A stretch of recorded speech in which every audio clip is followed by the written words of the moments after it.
શ્રી ગણેશાય નમઃ. મિત્રો, આપ જોઈ રહ્યા છો યુટ્યુબ આપણી ચેનલ આવો સત્સંગમાં આપ સૌનું સ્વાગત છે. મિત્રો, આજે આ વિડીયોમાં આપણે સાંભળવાના છીએ તારીખ 14 મે 2026 ગુરુવારના દિવસે આવતું વૈશાખ માસના કૃષ્ણ પક્ષની 13મી તિથિ ત્રયોદશીની તિથિ પ્રદોષનું વ્રત ગુરુવાર આવે છે, એટલે ગુરુ પ્રદોષ વ્રત કથા મહિમા પૂજન વિધિ. જો આપને આ વિડીયો પસંદ આવે તો લાઈક કરજો, શેર કરજો. આપ આ ચેનલ પહેલી વખત જોઈ રહ્યા છો તો સબસ્ક્રાઈબ કરી લેજો, જેથી આવનાર આ વિડીયોની માહિતી આપ સુધી તુરંત પહોંચી શકે. ધન્યવાદ. ઓમ ત્ર્યંબકમ યજામહે સુગંધિમ પુષ્ટિવર્ધનમ ઉર્વારુકમિવ બંધનાન મૃત્યોર્મોક્ષ્યમામૃતાત. બોલો શક્તિપતિ ભગવાન મહાદેવની જય. મિત્રો, પ્રદોષ અર્થાત 3 દોષને હરનાર તિથિ, આધિ વ્યાધિ ઉપાધિનું હરણ કરનાર વ્રત કોઈ હોય તો તે છે આ પ્રદોષનું વ્રત, જે મહાદેવને અત્યંત પ્રિય છે. 3 દોષનું સમન કરનાર કોઈ દેવતા હોય તો તે છે ત્રિદેવમાં મહાદેવ, દેવોના દેવ મહાદેવ. ભગવાન મહાદેવને ત્રયોદશીની તિથિ અત્યંત પ્રિય છે, ચાહે સુદ પક્ષની હોય કે વદ પક્ષની. બંને ત્રયોદશીની તિથિના દિવસે શક્તિપતિ ભગવાન મહાદેવની પૂજા ઉપાસના કરીને ભક્તો મનોવાંછિત ફળની પ્રાપ્તિ કરી શકે છે અને કાલોના કાલ મહાકાલની કૃપા અર્જિત કરી શકે છે. અભય વરદાન પ્રાપ્ત થાય છે. સર્વશ્રેષ્ઠ મનાય છે આજે મહાદેવની પૂજા કરવી. સપ્તાહમાં સોમવાર તે મહાદેવને અત્યંત પ્રિય છે, પરંતુ આ પ્રદોષની તિથિ જે 15 દિવસે આવે છે તે પણ ભગવાન મહાદેવને અત્યંત પ્રિય છે. અને 7 વાર પ્રમાણે જે વાર આવતો હોય તે પ્રમાણે પ્રદોષના વ્રતનું મહત્વ પણ અલગ અલગ છે.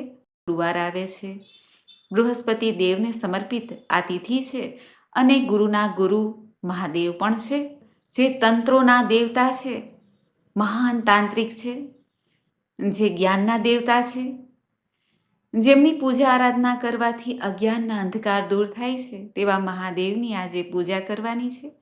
જે ભક્તો પ્રદોષનું વ્રત રાખે છે તેઓ પ્રદોષ કાળમાં મહાદેવની પૂજા અર્ચના અવશ્ય કરે છે, અને જેઓ વ્રત નથી કરતા તેઓ પણ આજે મહાદેવની પૂજા અર્ચના સવાર સાંજ કરી શકે છે. આધ્યાત્મિક ઉન્નતિ પ્રાપ્ત થાય છે. કહેવાય છે કે કૈલાસ પર્વત ઉપર દેવી પાર્વતી સિંહ સાથે પ્રભુ નૃત્ય કરે છે અને પ્રભુ તુરંત પોતાના ભક્તોની પ્રાર્થના પણ સાંભળે છે, આનંદ દે છે ભક્તોને. એટલા માટે પ્રદોષની તિથિનું મહત્વ છે. પ્રદોષકાળ અર્થાત સૂર્યાસ્ત સમયની આસપાસનો જે 1-1.5 કલાકનો સમય છે તેમાં મહાદેવ જાગૃત રહે છે અને ભક્તોની દરેક મનોકામના પૂર્ણ કરે છે. આવો સૌપ્રથમ જાણી લઈએ ગુરુ પ્રદોષના મુહૂર્ત વિશે. વૈશાખ માસના કૃષ્ણ પક્ષની ત્રયોદશી તિથિ પ્રારંભ થાય છે તારીખ 14 મે 2026 સવારે લગભગ 11:21 આસપાસ, જે આ તિથિ પૂર્ણ થાય છે 15 મે 2026 સવારે લગભગ 8:30 આસપાસ. પ્રદોષ વ્રત ત્યારે કરાય છે જ્યારે સૂર્યાસ્ત સમયની આસપાસ પ્રદોષની તિથિ હોય. તે પ્રમાણે જોઈએ તો તારીખ 14 મે 2026 ગુરુવારના દિવસે પ્રદોષનું વ્રત રાખવાનું રહેશે. આ દિવસે પ્રદોષની પૂજાનું શુભ મુહૂર્ત છે સાંજે 5:22 લઈને 7:04 આસપાસ. ગુરુવાર આવે છે એટલા માટે આ પ્રદોષને ગુરુ પ્રદોષ વ્રત કહેવાશે. શત્રુ ઉપર વિજય પ્રાપ્ત કરાવનાર, સુખ સમૃદ્ધિ આપનાર આ ગુરુ પ્રદોષ છે. ભગવાન મહાદેવની આજે પૂજા કરીને ભક્તો વિદ્યા, સન્માન, ધન, સંતાન સુખ પ્રાપ્ત કરી શકે છે. આ સમય દરમિયાન ભગવાન મહાદેવનું ધૂપ, દીપ, નૈવેદ્ય, અક્ષત, બિલ્વપત્ર, ભાંગ, ધતુરો, ફલ ફલાદી, ખીર આદિ ભોગથી તથા નૈવેદ્યથી ભગવાન મહાદેવને પ્રસન્ન કરાય છે. પૂજા સંપન્ન થાય એટલે વ્રત કથા સાંભળીને આ વ્રત પૂર્ણ થાય છે. આ વ્રત એક જ દિવસનું હોય છે. દાન પુણ્ય કરીને ભગવાન મહાદેવની કૃપા અર્જિત થાય છે. આજે ગાય માતાની સેવા, નંદીશ્વરની સેવા ઉત્તમ મનાય છે. પશુ પક્ષીને દાણાચરણની વ્યવસ્થા રાખવી, જીવદયા રાખવી, કારણ કે ભક્તવત્સલ ભગવાન ત્રિલોકના સ્વામી મહાદેવ પશુપતિનાથ છે. આપણી અંદર પણ એક પશુ રહેલો છે. તે પશુને શાંત કરવા માટે પણ મહાદેવની પૂજા ઉપાસના થાય છે. ભૂતનાથ છે, જે ચાલ્યું ગયું છે તેમના પણ નાથ છે અને ત્રિલોકના નાથ છે. માટે ભગવાન મહાદેવને ત્ર્યંબકેશ્વર પણ કહેવાય છે. એટલા માટે આજે મહાદેવની પૂજા ઉપાસના કરીને ભક્તો આલોક તો સાર્થક કરે છે, પરલોકને પણ સાર્થક કરી શકે છે. આજે ભગવાન મહાદેવના શિવલિંગ ઉપર વિવિધ અભિષેક કરવાનો પણ અલગ અલગ લાભ છે. જેમ કે પ્રદોષ વ્રતના દિવસે દૂધથી શિવલિંગનો જો અભિષેક કરવામાં આવે તો પાપોથી છુટકારો મળે છે અને ચંદ્રદોષ દૂર થાય છે. ઘીથી જો અભિષેક કરવામાં આવે તો જીવનમાં હંમેશા ખુશહાલી રહે છે, સંકટ દૂર થાય છે. ચોખા, જેને આપણે અક્ષત કહીએ છીએ, તેનાથી ભગવાન મહાદેવના શિવલિંગનો અભિષેક કરવામાં આવે તો સમસ્યામાંથી મુક્તિ મળે છે. અને આ ઉપરાંત ધન વૈભવ પણ પ્રાપ્ત થાય છે, આર્થિક તંગી દૂર થાય છે. કાળા તલથી શિવલિંગનો અભિષેક કરવામાં આવે તો શનિ દોષમાંથી છુટકારો મળે છે અને પિતરોની કૃપા પણ પ્રાપ્ત થાય છે. આપણા હિન્દુ શાસ્ત્રમાં પ્રદોષની તિથિનું ઘણું મહત્વ છે. કહેવાય છે કે ભગવાન શ્રી નારાયણના અવતાર નૃસિંહ અવતાર ભગવાને હિરણ્ય કશ્યપનો સંહાર પ્રદોષકાળમાં કર્યો હતો. પ્રદોષકાળમાં ભગવાન શ્રી નારાયણની પણ પૂજા થઈ શકે છે.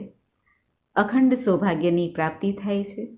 ભગવાન શ્રી હરિએ પણ ભગવાન શિવની આરાધના આ પ્રદોષ કાળમાં કરેલી અને સુદર્શન ચક્રની પ્રાપ્તિ કરેલી. સુતજીના કથન અનુસાર ત્રયોદશીનું વ્રત જે ભક્તો કરે છે તેને 100 ગાયના દાનનું પુણ્ય પ્રાપ્ત થાય છે. વિધિ વિધાનથી આ વ્રત કરવાથી સઘળા કષ્ટો તો સમાપ્ત થાય છે, સુખ શાંતિની પણ પ્રાપ્તિ થાય છે.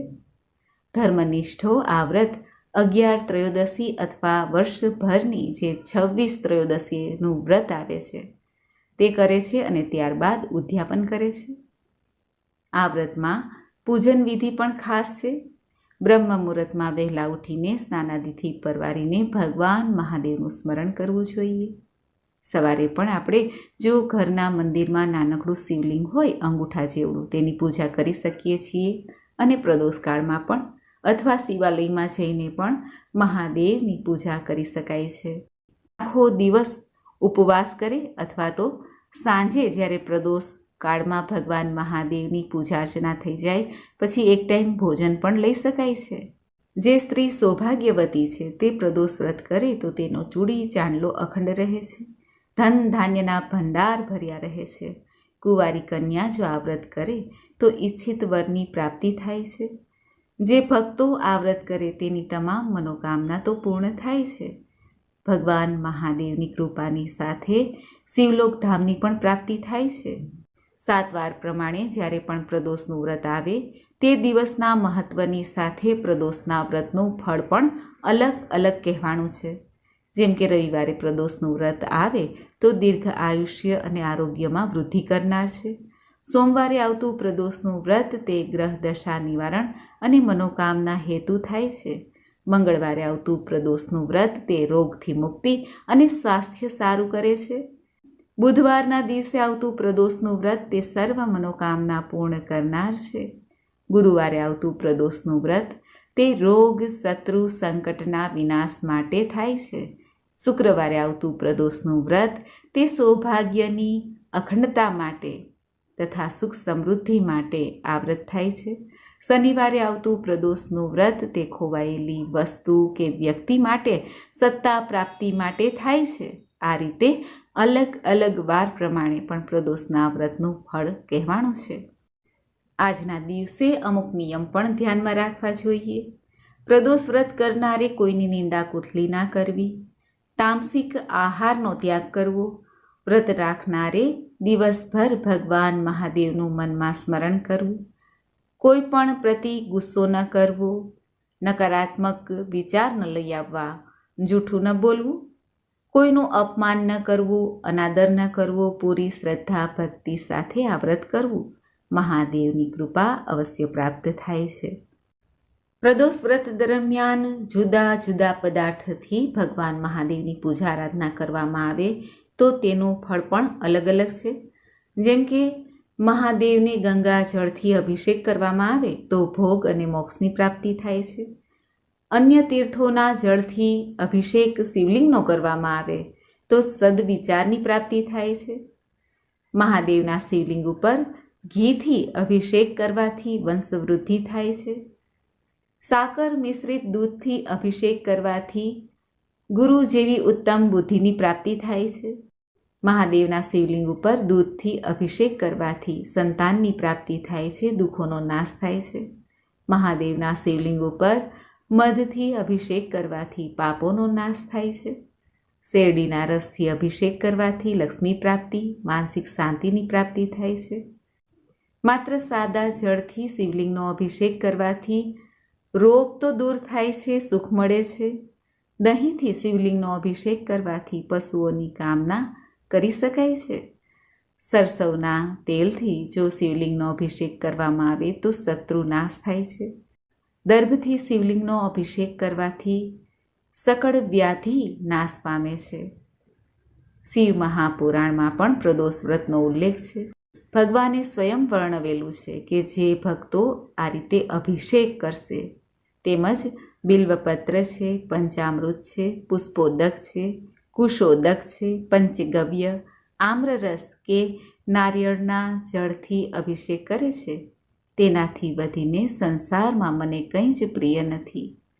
આ રીતે ભગવાન મહાદેવના શિવલિંગ ઉપર જે ભક્તો જાત જાતના પદાર્થથી અભિષેક કરે છે, તેને પણ સુખ સમૃદ્ધિની પ્રાપ્તિ થાય છે.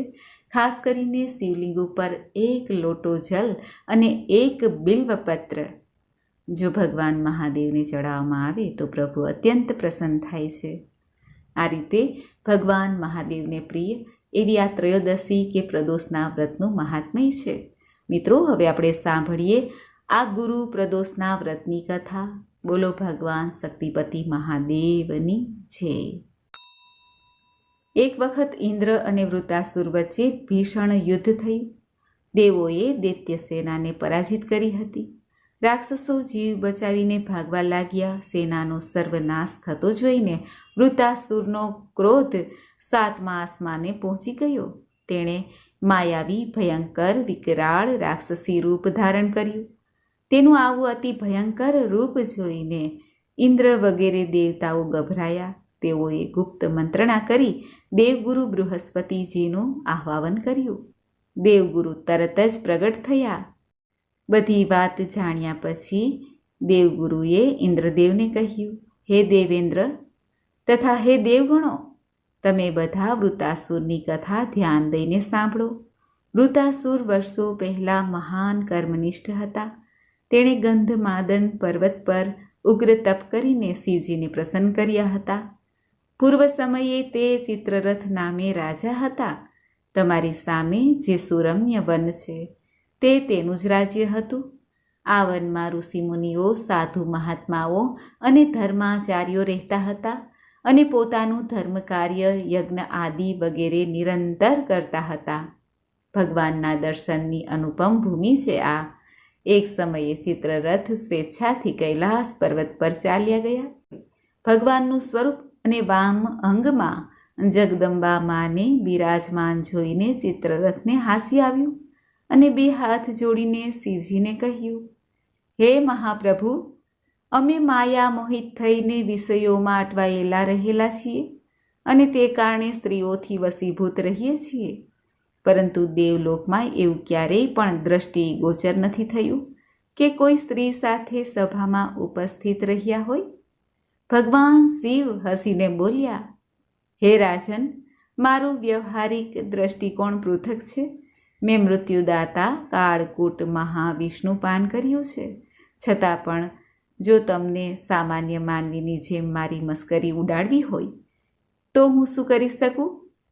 આમ ભગવાન મહાદેવ કંઈ બોલ્યા નહીં, પરંતુ દેવી પાર્વતી જે સ્વયં શક્તિ હતા તે ક્રોધના આવેશમાં આવીને ચિત્રરથને કહેવા લાગ્યા, હે દુષ્ટ, હે પાપી, તે સર્વવ્યાપી મહેશ્વર સાથે મારી પણ મસ્કરી કરી છે. તારે તારા કર્મોનું ફળ ભોગવવું જ પડશે. અરે ઓ મૂર્ખ રાજન, તું ઘણો ચતુર છે અને સાથે મહાન શિવભક્ત પણ છે. એટલે હું તને એટલો જ શ્રાપ આપું છું કે તું પૃથ્વીલોક પર રાક્ષસ યોનિમાં જન્મ લે. મહાદેવીના આવા વચનો સાંભળીને ચિત્રરથ ગભરાઈ ગયા અને માતાની ક્ષમા માંગવા લાગ્યા. ત્યારે માતાએ પ્રસન્ન થઈને આશીર્વાદમાં દીર્ઘાયુ થાવ એમ કહ્યું. ત્યારે ફરી ચિત્રરથ ગભરાયા અને કહેવા લાગ્યા, હે માતા, મને ક્ષમા કરો, તમારા આશીર્વાદમાં પણ શ્રાપ છુપાયેલો છે. ત્યારે મહાદેવી બોલ્યા, હે રાજન, મારો શ્રાપ ક્યારેય પણ મિથ્યા થવાનો નથી, પણ તારું મૃત્યુ જે માનવ, દાનવ કે દેવ જે ગુરુ પ્રદોષનું વ્રત કરશે તેના હાથે જ થશે. આટલું કહીને મહાદેવ અને મહાદેવી તો અંતર્ધ્યાન થઈ ગયા. ગુરુ બૃહસ્પતિ દેવતાઓને કહે છે, હે દેવરાજ ઇન્દ્ર, આ વૃતાસુર એ જ મહારાજ ચિત્રરથ છે, માટે તમારે ગુરુ પ્રદોષનું વ્રત કરવું જોઈએ, તો જ તમે તેને મારી શકશો, જેના પ્રભાવથી અસુરને તમે પરાજિત કરી શકશો. આમ કહીને દેવગુરુએ દેવરાજ ઇન્દ્રને ગુરુ પ્રદોષ વ્રતની વિધિ સમજાવી પોતાના સ્થાન તરફ પ્રયાણ કર્યું. સમય રહેતા ઇન્દ્રદેવ ગુરુ પ્રદોષનું વ્રત કરતા શક્તિ સંપન્ન થયા અને પાર્વતીજીના શ્રાપ અનુસાર વૃત્તાસુર ઉપર તેણે વિજય પ્રાપ્ત કરી. વૃત્તાસુરનો વધ થયો. આ રીતે ગુરુ પ્રદોષના મહાત્મ્યની કથા કહેવામાં આવી છે. બોલો શક્તિપતિ ભગવાન મહાદેવની છે. તો મિત્રો, આપણે સાંભળી પ્રદોષની વાર્તા. હવે આપણે સાંભળીએ સૌથી મોટો પુણ્યાત્મા કોણ? ભગવાન મહાદેવ શિવ ભક્તની કથા છે, જે પુરાતન સમયથી કાશીમાં એક પ્રસિદ્ધ નગર હતું. સંસ્કૃત વિદ્યાનું તે પુરાણું કેન્દ્ર હતું. તેને ભગવાન વિશ્વનાથજીની નગરીમાં અથવા તો વિશ્વનાથપુરી તરીકે ઓળખાતું હતું. ભગવાન વિશ્વનાથજીનું ત્યાં બહુ જ પ્રાચીન મંદિર હતું. એક દિવસ ભગવાન વિશ્વનાથના પૂજારીને સ્વપ્ન આવ્યું કે વિશ્વનાથજીએ તેને મંદિરમાં બહુ મોટો વિદ્વાન ધાર્મિક લોકોની સભા બોલાવવા માટે આદેશ આપ્યો હતો. પૂજારીએ આ બાબતની બીજા દિવસે સવારે બધાને જાહેરમાં ચર્ચા કરી. કાશીના બધા જ વિદ્વાનો, સાધુ સંતો અને બીજા અનેક પુણ્યાત્મા દાનેશ્વરી લોકો પણ ગંગાજીના પવિત્ર જલમાં સ્નાન કરીને મંદિરમાં આવી ગયા. સઘળા લોકોએ બહુ જ પ્રેમથી અને ભાવથી ભગવાન વિશ્વનાથ પર જલ ચડાવ્યું, ભગવાનની પ્રદક્ષિણા કરી અને સભા મંડપમાં બહાર જ્યાં જ્યાં જગ્યા મળી ત્યાં શાંતિથી બેસી ગયા. પૂજારીએ પોતાના સ્વપ્નની વાત બધા લોકોને કરી અને ભોળાનાથને પ્રાર્થના પણ કરવા લાગ્યા. જ્યારે ભગવાનની આરતી થઈ, નગારા, ઝાલર તથા ઘંટનાદનો અવાજ બંધ થયો, ત્યારે બધા લોકો ભગવાન વિશ્વનાથજીને પ્રાર્થના કરી રહ્યા હતા. બધાને આશ્ચર્ય થયું. જોયું તો મંદિરમાં અચાનક એક ખૂબ જ પ્રકાશ પ્રસરી ચૂક્યો હતો. ભગવાન વિશ્વનાથજીની મૂર્તિની પાસે એક સોનાનું પત્ર પડેલું હતું, જેના પર હીરા, માણેક વગેરે મોટા મોટા રત્ન જડેલા હતા. આ રત્નોના ચમકારાથી મંદિરમાં પ્રકાશ ફેલાઈ રહ્યો હતો. પૂજારીએ તે રત્નજડિત સ્વર્ણપત્ર ઉઠાવીને બધાને બતાવ્યું. તેની ઉપર જે હીરા જડિત અક્ષરોથી લખ્યું હતું કે સૌથી મોટા દયાળુ પુણ્યાત્મા પરોપકારી માટે ભગવાન વિશ્વનાથજીની આ ભેટ છે. આ પૂજારી એક મોટા ત્યાગી તથા ભગવાનના સાચા ભક્ત હતા. તેમણે ફરીથી આ સ્વર્ણપત્ર ઉઠાવીને બધાને બતાવ્યું. પૂજારીએ કહ્યું, પ્રત્યેક સોમવારના દિવસે અહીંયા દયાળુ વિદ્વાનોની સભા થશે. જે વ્યક્તિ પોતાને દયાળુ અને પુણ્યાત્મા સિદ્ધ કરશે તેને આ સુવર્ણપત્ર ભેટ આપવામાં આવશે. સમગ્ર દેશમાં આ સમાચાર ફેલાઈ ગયા. દૂર દૂરથી લોકો કાશી વિશ્વનાથ મહાદેવના મંદિરમાં આવવા લાગ્યા. બ્રાહ્મણે ઘણા મહિના સુધી સળંગ ચાંદ્રાયણ વ્રત કર્યું હતું.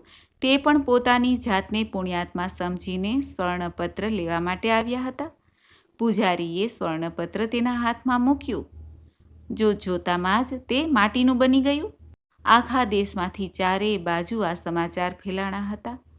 ઘણી જગ્યાઓથી સેવાશ્રમ ચલાવવા લાગ્યા હતા. એક ધર્માત્મા હતા જે ખૂબ જ દાન પુણ્ય કરતા હતા. તેઓ પણ આવ્યા. તે સ્વર્ણપત્ર તેમના હાથમાં આપવામાં આવ્યું. ત્યારે તે પણ જે તેનું તેજ હતું સ્વર્ણપત્રનું તે ઓસરી ગયું. ત્યારે પૂજારીએ તેને કહ્યું, મહોદય, આપ પદ અને માન મર્તબા માટે જ લોભથી દાન કરી રહ્યા છો. નામ કમાવાની ઈચ્છાથી કરવામાં આવતું દાન કદાપી સાચું દાન નથી. આવી રીતે ઘણા લોકો આવ્યા, પરંતુ કોઈને પણ સ્વર્ણપત્રની પ્રાપ્તિ ન થઈ. બધાના હાથમાં જતાની સાથે સ્વર્ણપત્ર માટીનું બની જતું હતું.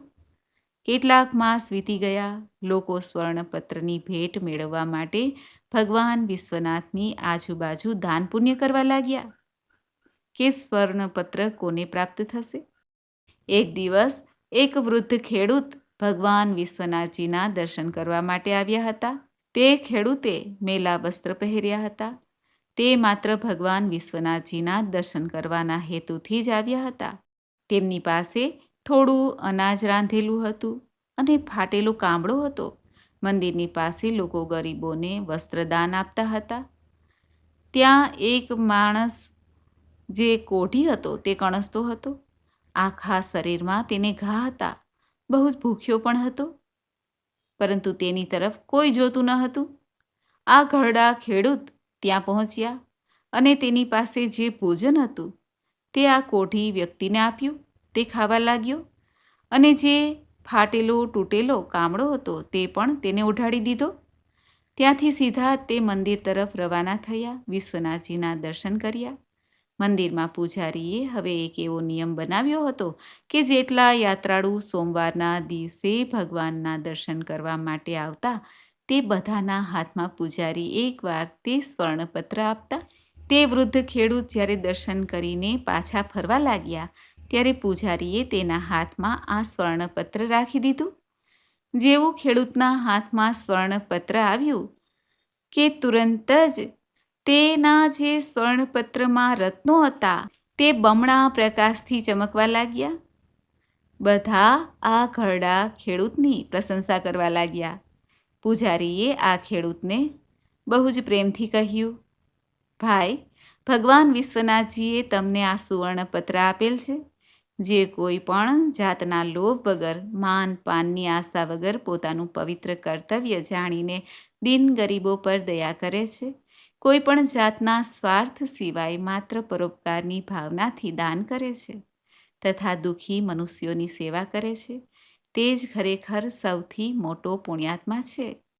આ રીતે આ કથાનો એ સાર છે કે જે નિસ્વાર્થ ભાવે કોઈ પણ કાર્ય કરે છે તેની ઉપર પ્રભુ હંમેશા પ્રસન્ન રહે છે અને પ્રભુ તેના જીવનમાં હંમેશા આનંદ, શાંતિ, ધન, વૈભવ, સૌભાગ્ય પ્રદાન કરે છે. પ્રકૃતિનો નિયમ છે કે જે ભાવથી તમે કોઈને આપો છો એ જ ભાવથી આખી સૃષ્ટિ, પ્રકૃતિ આપણને આપે છે. માટે આ વાતનું ધ્યાન રાખવું કે જ્યારે પણ આપણે પ્રભુમાં ઓતપ્રોત હોઈએ, પ્રભુની ભક્તિ કરતા હોઈએ, ચાહે સંસારમાં રહીને કરીએ કે પછી સંસારને છોડીને તો પણ નિસ્વાર્થ ભાવથી જે જીવન જીવે છે, ફળની આશા રાખતા નથી, તેની ઉપર પ્રભુ કૃપા અવશ્ય કરે છે. તેનું જીવન મૃત્યુ સાર્થક થઈ જાય છે. 4 પદાર્થ ધર્મ, અર્થ, કામ અને મોક્ષની પ્રાપ્તિ થાય છે. એમાં કોઈ શંકાને સ્થાન નથી. મિત્રો, મને આશા છે કે આપને આ વિડીયો જરૂર પસંદ આવ્યો હશે. આજના દિવસે ભગવાન ભોળાનાથનો આ મંત્ર જપીએ. કર્પૂર ગૌરમ કરુણાવતારમ સંસાર સારમ ભુજગેન્દ્રહારમ સદા વસંતમ હૃદયારવિંદે ભવમ ભવામી સહિતમ નમામી. બોલો શક્તિપતિ ભગવાન મહાદેવની જય. મિત્રો, મને સાંભળવા માટે ધન્યવાદ. આપ સૌને મારા જય શ્રી કૃષ્ણ.